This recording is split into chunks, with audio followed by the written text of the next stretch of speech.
Protein laddu ഉണ്ടാക്കാം. Protein laddu വേണോ?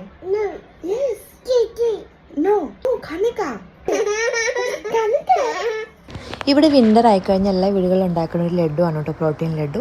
പേര് പോലെ തന്നെ it's full of proteins. Full dry fruits വെച്ചിട്ടാണ് നമ്മൾ ഈ പ്രോട്ടീൻ ലഡു ഉണ്ടാക്കുന്നത്. അറൗണ്ട് 11-12 ഐറ്റംസ് നമ്മൾ ഗീയിൽ വറുത്തിട്ട് മിക്സറിൽ ഗ്രൈൻഡ് ചെയ്തിട്ടാണ് നമ്മൾ ഈ ലഡു ഉണ്ടാക്കാൻ പോണത്. അപ്പോൾ ആദ്യം തന്നെ നമ്മൾ യൂസ് ചെയ്തിരിക്കുന്നത് ഫ്ലാക്സ് സീഡാണ്. അത് നന്നായിട്ട് വറുത്തെടുത്തു. ഇനി സൺഫ്ലവർ സീഡും പംകിൻ സീഡുമാണ് നമ്മൾ ഫ്രൈ ചെയ്യാൻ പോണത്. കുറച്ച് നെയ്യ് ഒഴിച്ചിട്ട് ചെറുതായിട്ടൊന്ന് ഇളക്കിയെടുത്താൽ മതി. നല്ലപോലെ ബ്രൗൺ ഒന്നും ആവണ്ട കേട്ടോ.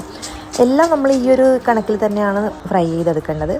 ഇനി നമ്മൾ ഈ നെയ്യിലിടാൻ പോകുന്നത് ഗുണ്ട് കത്തറ എന്ന് പറയുന്ന ഒരു ഐറ്റമാണ്. ഇതിൻ്റെ മലയാളം പേരൊന്നും എനിക്കറിയില്ല. ഇറ്റ്സ് എ നാച്ചുറൽ എഡിബിൾ ഗമ്മാണ്. അതായത് ലഡു നമ്മളിങ്ങനെ ഉണ്ടാക്കുമ്പോൾ ഇങ്ങനെ ഒട്ടിപ്പിടിക്കാൻ പാകത്തിനുള്ള ഒരു ഐറ്റമാണ്. ഇത് ഭയങ്കര പ്രോട്ടീനാണ്, ഭയങ്കര ഹെൽത്തി ആണെന്നാണ് പറയുന്നത്. അതും ഇതുപോലെ ഒന്ന് ഫ്രൈ ചെയ്തെടുത്തിട്ടുണ്ട്.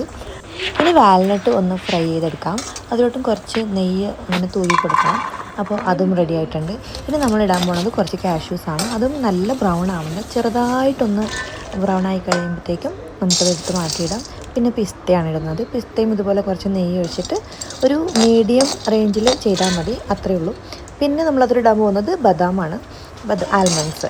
അതും നല്ലപോലെ നെയ്യ് ഒഴിച്ചിട്ട് ഫ്രൈ ചെയ്തിട്ട് ഇടാം. ഇത് ഡ്രൈ ഡേറ്റ്സ് ആണ് കേട്ടോ. ഇത് ഭയങ്കര ഹാർഡാണ്. അതുകൊണ്ട് തന്നെ നമ്മൾ കുറച്ച് നേരം ഇരുന്ന് വഴറ്റേണ്ടി വരും. അത് സോഫ്റ്റ് ആവുന്നത് വരെ നമ്മൾ അങ്ങനെ ചെയ്തുകൊണ്ടിരിക്കണം. പിന്നെ വേണ്ടത് ഫിഗ് ആൻഡ് റേസിൻസ് ആണ്. അതും ഇതുപോലെ ഒന്ന് വഴറ്റിയെടുക്കണം. അതും ഒന്ന് സോഫ്റ്റ് ആവുന്നത് വരെ നമ്മൾ ചെയ്യേണ്ടി വരും. അപ്പോൾ ഇത്രയും സാധനങ്ങൾ വെച്ചിട്ടാണ് നമ്മൾ പ്രോട്ടീൻ ലഡു ഉണ്ടാക്കാൻ പോകുന്നത്. ഇനി എല്ലാം കൂടെ നന്നായിട്ടൊന്ന് മിക്സ് ചെയ്തതിന് ശേഷം മിക്സറിലിട്ടിട്ട് ഗ്രൈൻഡ് ചെയ്യാൻ പോവാണ്.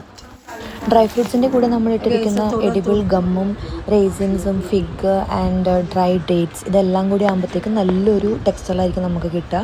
പിന്നെ ഇത് ഉണ്ടാക്കാൻ കുറച്ച് പാടാണ് കേട്ടോ. ഞാനും അമ്മയും കൂടി ഇരുന്നിട്ട് പോലും 1 മണിക്കൂർ എടുത്തോട്ടെ ഇത് തീർക്കാൻ വേണ്ടിയിട്ട്. ഇത് നമ്മൾ എല്ലാ ദിവസവും ഓരോന്ന് കഴിക്കാറുണ്ട്, ഞാനും അമ്മയും അവളും കൂടെ.